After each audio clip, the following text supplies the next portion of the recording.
एक शरारती चूज़ा। प्यारे बच्चों, एक दफ़ा का जिक्र है। एक छोटे से गांव में एक किसान रहता था। उसने एक मुर्गी पाल रखी थी जिसका नाम मुनमुन मुर्गी था। उसका एक चूज़ा था जिसे किसान के घर वाले चुनमुन के नाम से पुकारते थे। चुनमुन था बड़ा शरारती और नाफरमान।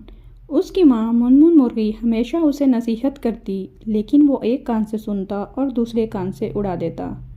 चुनमुन को खाने पीने का बहुत शौक था। हमेशा पेट से ज़्यादा खाता और फिर तकलीफ़ में मुब्तला हो जाता। माँ उसे समझाती कि ज़्यादा खाना नुकसानदेह है, लेकिन वो अपनी माँ का कहना ना मानता।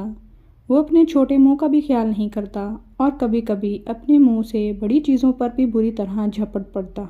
मुनमुन मुर्गी चुनमुन को खाता छोड़कर अपनी सहेली के घर चली गई। मुनमुन मुर्गी के जाने के थोड़ी देर बाद किसान का बेटा आ गया और चुनमुन उसके साथ खेलने लगा।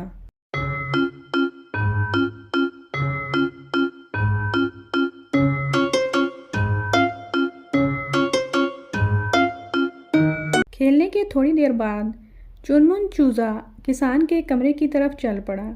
जैसे ही वो अंदर दाखिल हुआ, उसकी नज़र मटर के दानों से भरे हुए एक बर्तन पर पड़ी।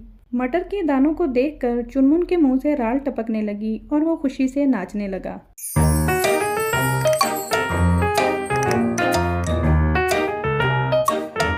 और उसने मटर का एक दाना चुगने की कोशिश की। दाना चिकना होने की वजह से चोंच में तो चला गया, लेकिन मुंह छोटा होने की वजह से वो अंदर जाने की बजाय फंस गया। अब तो बेचारा चुनमुन परेशान हो गया। उसे बहुत ज़ोर की भूख और प्यास लगी थी। उसकी माँ भी घर नहीं थी। वो रोने लगा, मगर आवाज़ नहीं निकल पा रही थी। अब वो अपने किए पर पछता रहा था। बड़ी मुश्किल से दाना उसके अंदर गया और उसने सुकून का सांस लिया। उसने सोचा कि अब वो किसी को भी तंग नहीं करेगा और अपनी माँ का भी हमेशा कहना मानेगा। जैसे ही मुनमुन मुर्गी अपनी सहेली के घर से वापस आई, चुनमुन ने सब कुछ अपनी माँ को बताया और उनसे माफ़ी मांगी। मुनमुन ने भी चूज़े को माफ़ कर दिया और वो हंसी खुशी रहने लगे। प्यारे बच्चों, इस कहानी से हमें ये सबक मिलता है कि हमें हमेशा अपने माँ बाप और बड़ों का कहना मानना चाहिए।